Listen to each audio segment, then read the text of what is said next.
এইটো হৈছে এটা মনস্লেট কব্ৰা, যাক আমি অসমীয়াত চকৰি ফেটি বুলি জানো। ই এটা অসমৰ বিষাক্ত সাপৰ ভিতৰত অন্যতম সাপ। ইয়াৰ দেহত নিউৰটক্সিক নামৰ ভেনম পোৱা যায়, যাৰ ফলত ই আমাক বাইট কৰিলে ইয়াৰ ভেনমে আমাৰ নাৰ্ভ ছিষ্টেমটো ডেমেজ কৰে। ফেটি বা অন্য যিকোনো বিষাক্ত সাপে কামুৰিলে ইমিডিয়েটলি হস্পিটেললৈ যাব। তাত এণ্টিভেনম এভেইলেবল আছে। জৰা ফুকা বা বেজৰ ওচৰত গৈ সময় নষ্ট নকৰিব। খাতা আছে হা, জালটো খাতা আছে।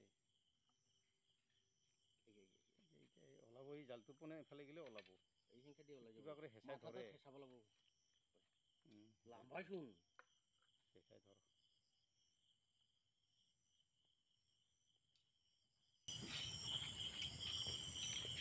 খালি হেৰি হ'লে ওলাই যাব। ওলাই যাব আৰু সেনেকৈ দি। জানে আৰু।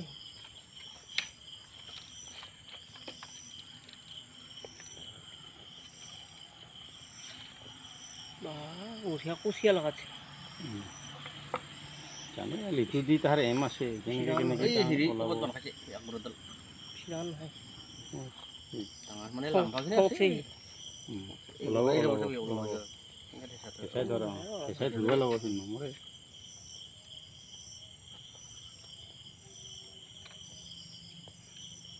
এইবাৰ ডাল আছে এইবাৰ ডাল আছে ডাইৰেক্ট মাথাতে হেঁচাই ধৰ। ওই ফেলেছে মাথাটা। ওইটা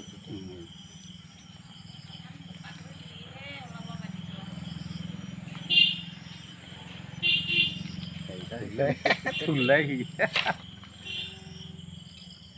এইটো ধুল দিয়াৰ নাই আৰু বৌ লাম্বা আছে ইমান লাম্বা আছে দেখা নাই সৰু হ'লেও কলা ভেটি কয় নেকি কলা ভেটি না চকৰি ভেটি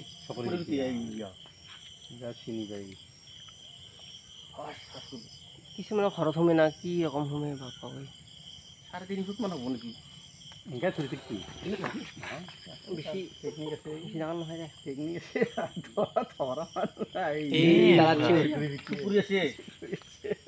টেকনিক আছে বোলে এই কলাই আচলে কৰি আছে কি সেইও ইংলিছত মনস্লেট কব্ৰা বুলি কয়। কব্ৰা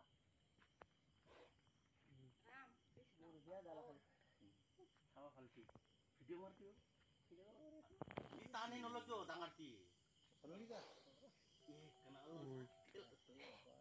নিয়ম আছে সোমাই দি